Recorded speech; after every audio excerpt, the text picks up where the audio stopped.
Hello everyone, it's unfiltered মা। কেমন আছো সবাই? আই হোপ সবাই খুব ভালো আছো। সবাইকে মকর সংক্রান্তির অনেক, অনেক শুভেচ্ছা। অ্যান্ড আজকের এই ভিডিওতে থাকবে হচ্ছে আমি মিভানকে, যেহেতু ওর এখন 1 ইয়ার কমপ্লিট হয়েছে, সেই কারণে আমি ওকে কী, কী খাবার দিই। তো দুধের ব্যাপারে বলি, তো দুধের ব্যাপারে আমি ওকে এখন কাউ মিল্কে শিফট করেছি, গরুর দুধে। তো আমুলের কাউ মিল্কটা আমার আপাতত ১ সপ্তাহ ধরে আমি ওকে দিয়েছি, and it's good for me and for him. ভালো, আ মানে কোনো রকম সমস্যা আমার দেখা দেয়নি, অ্যান্ড আমি ওকে ফর্মুলাটা খুব কম দিই এখন আগের থেকে। অ্যান্ড আমি এখানে আ রান্নার ব্যাপারে দেখাচ্ছি, তোমরা দেখতে পেলে পটল, দুধ, আ চিনি আর কিছু গুঁড়ো মসলা এবং গোটা গরম মসলা। তো তোমরা হয়তো কেউ বুঝে গেছো কি আমি কি রান্না করতে করছি। অ্যান্ড আলুটা আমি ভেজে রেখেছি। আলুটা জেনারেলি সব এই রেসিপিতে যায় না, বাট আমি খুব আলু ভক্ত। বাঙালি তো, আলু ছাড়া চলে না। তো যাই হোক, আলু আমি একটু কেটে ভেজে নিয়েছি ভালো করে। তো আজকে আমি বানাচ্ছি হচ্ছে দুধ পটল, একদম সিম্পল।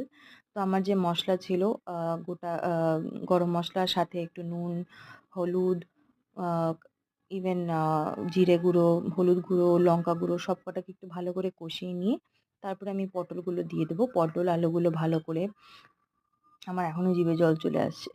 এনিওয়ে, তো ভালো করে কষিয়ে নিলাম। কষিয়ে-টষিয়ে নিয়ে তারপরে একটু সেদ্ধ হতে দেবো। তো সেদ্ধ হওয়ার জন্য আমি একটু জল দিয়েছিলাম হালকা, হালকা কষাতে এবং সাথে আমি দুধটাও দেবো। তো আ তোমরা চাইলে, এখানে আমি ভেবেছিলাম স্টার্টিং এ কি আমি পোস্ত দিয়ে করবো, ইভেন দই দই পটল কাইন্ড অফ। বাট আমার হাতে খুব একটা সময় ছিল না। সেই কারণে আমাকে দুধ পটলই করতে হলো। তো তো খেয়ে দেখলাম ফার্স্ট টাইম বানালাম। খেয়েছি আগে, বানালাম আমি নিজে। তো ভালো লাগলো খেয়ে। অ্যান্ড তোমরা তোমরা জানিও তোমাদের কেমন লাগছে ব্লগগুলো, আনফিল্টার্ড মা। আমি জানি আমি নতুন চ্যানেলে, আমার নতুন, রোজ হয়তো ভিডিও আপলোড করা হয় না। তো তোমরা আমাকে এটলিস্ট রেকমেন্ড করো, এটলিস্ট কমেন্ট করো, নেগেটিভ, পজিটিভ যা কিছু, আমি সেটা শুনবো। অ্যান্ড চেষ্টা করব সেটাকে আমি ইমপ্রুভ করার, তাই না? অ্যান্ড আমার চ্যানেল আছে, আমার ইনস্টাগ্রাম পেজ, হ্যাঁ, মীনাক্ষী সোলাঙ্কি আনফিল্টার্ড মা। ইভেন আমার আ ই আ ফেসবুক আছে সেম, মীনাক্ষী সোলাঙ্কি। তো তোমরা ঘুরে আসতে পারো একবার। ইভেন সাথে, সাথে তোমরা হয়তো বুঝতে পারছো আমি কি বিট করছি। অ্যাকচুয়ালি এটা ডিমের অমলেট।